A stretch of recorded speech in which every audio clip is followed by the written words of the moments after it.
Assalamualaikum warahmatullahi wabarakatuh. Alhamdulillah wassalatu wassalamu ala Rasulillah Sayyidina wa Maulana Muhammad ibn Abdillah, la hawla wa la quwata illa billah, amma ba'du.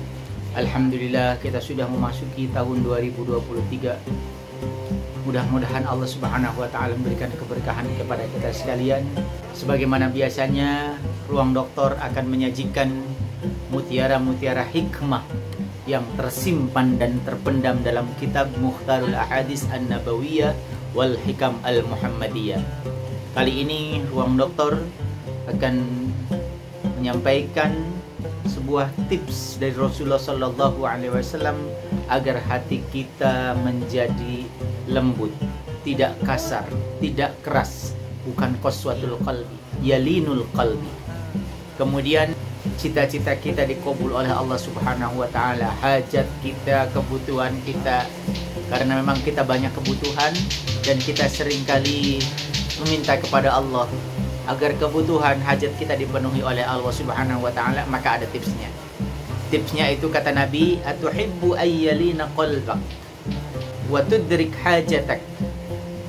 Kata Nabi, irhamil yatim, sayangi anak yatim, pelihara anak yatim, kasihi anak yatim. Anak yatim, anak yang memang Allah takdirkan orang tuanya lebih dahulu meninggal. Bagi anak yatim, janganlah bersedih, sebab Rasulullah juga dulu pernah ditinggal oleh ayahandanya. Nah, terlebih lagi anak yatim yang ditinggal oleh orang tuanya tidak memiliki bekal, tidak memiliki harta. Nah, kita dianjurkan, diperintahkan oleh Allah Subhanahu wa taala melalui Rasulnya untuk senantiasa menyayangi anak yatim.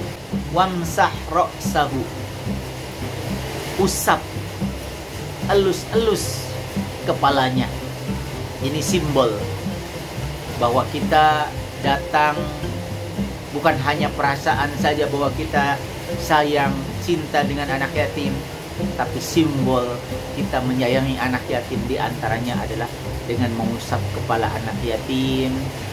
Dan bukan itu saja, wa at'imhu min ta'amik. Kalau kita punya makanan, kalau kita punya harta, punya rizki lebih, bawa dari rumah, berikan kepada anak yatim.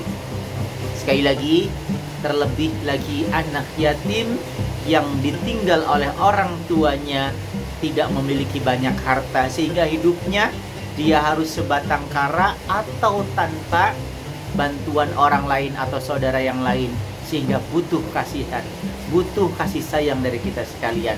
Beri makan dia, beri rezeki dia, kalaupun bisa kita berikan dia akses untuk bisa bersekolah, untuk mengenyam pendidikan. Tentu kita berharap anak yatim yang ketika kita didik ini kelak seperti Rasulullah, menjadi orang hebat. Sebab Rasulullah juga dulu anak yatim dan kemudian tumbuh menjadi orang hebat. Yalin qalbak wa tudrik hajatak.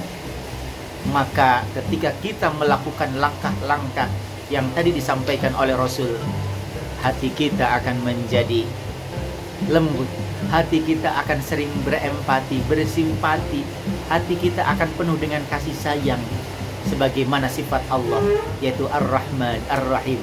Bukan itu saja kata Nabi, wa tudrik hajatak, hajat Anda akan dipenuhi, hajat Anda, kebutuhan kita akan dipenuhi, dikabul oleh Allah Subhanahu wa taala. Masya Allah, luar biasa. Wallahu a'lam. Assalamualaikum warahmatullahi wabarakatuh.